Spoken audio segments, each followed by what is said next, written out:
Quand nous nous posons la question, pourquoi fallait-il la vie terrestre du Seigneur Jésus? Il est clair que celle-ci implique et contient en elle-même d'autres questions. Par exemple, pourquoi était-il nécessaire que la majeure partie de ce temps soit passée en privé et en ce qui nous concerne en secret? Nous essaierons de répondre à celle-ci et à d'autres questions subsidiaires, au moins dans une certaine mesure, dans de prochains audios. Beaucoup de choses ont été formulées précédemment au sujet de la vie terrestre du Christ. En général, dans le but de montrer que la personne de Jésus de Nazareth a existé, combien il était bon et supérieur aux autres en tant que docteur, ou au maximum pour montrer qu'il était plus qu'un homme. Il peut y avoir d'autres mobiles d'écrire des livres sur la vie de Jésus, mais ceci généralement englobe l'objectif.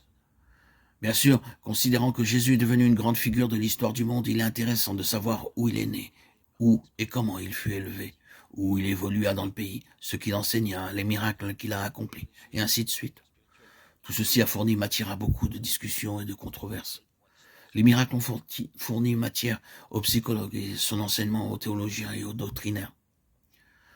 Mais lorsqu'on a dit tout ce que l'on peut dire et écrit tout ce que l'on peut écrire sur ces sujets, on peut n'avoir guère progressé au-delà de l'histoire humaine. L'histoire humaine, comme telle, fait beaucoup appel à l'émotion, à l'imagination, mais ne change pas le caractère. Quelque fascinante, frappante et touchante qu'elle soit. Si vous en restez simplement là où vous avez arrêté net la véritable signification de la vie terrestre du Seigneur Jésus. La vie terrestre de notre Seigneur n'était pas destinée à de tels objectifs. Le rapport de sa vie n'était pas simplement destiné à nous fournir des données, de l'information et un sujet intéressant concernant un certain homme, si grand et si merveilleux soit-il, qui a vécu il y a tant d'années dans telle ou telle partie du monde, qui a dit et fait telle ou telle chose. Il n'est pas venu pour cela. Ce n'est pas du tout dans cette intention qu'il s'est trouvé ici-bas pendant un peu plus de 30 années.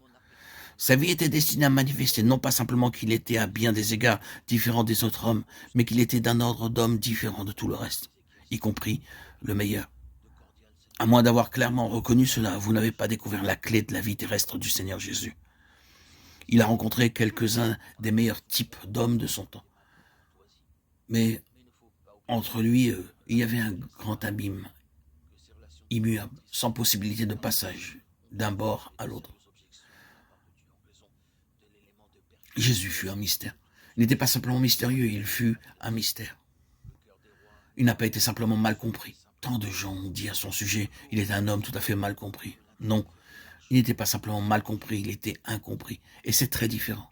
Jésus ne se conformait à aucun des principes ou des méthodes que ce monde a comme base. Il ne faisait pas ce qu'on espérait qu'il fît, que ce soit de la part du monde ou de ses amis. Souvent, il retarda ce qui était attendu de sa part. Il ne le réalisait pas à l'instant, parce qu'on le lui demandait ou parce qu'on attendait à cela de sa part. Il mettait un intervalle entre la perspective d'une chose et tout ce qu'il faisait.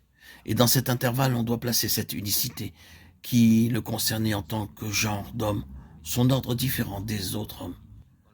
Si vous essayez de l'ajuster, de faire de lui une partie d'un ordre humain établi, de montrer comment il fit ceci ou cela de façon bienveillante, simplement parce qu'il était tellement bon, vous avez complètement manqué le point essentiel.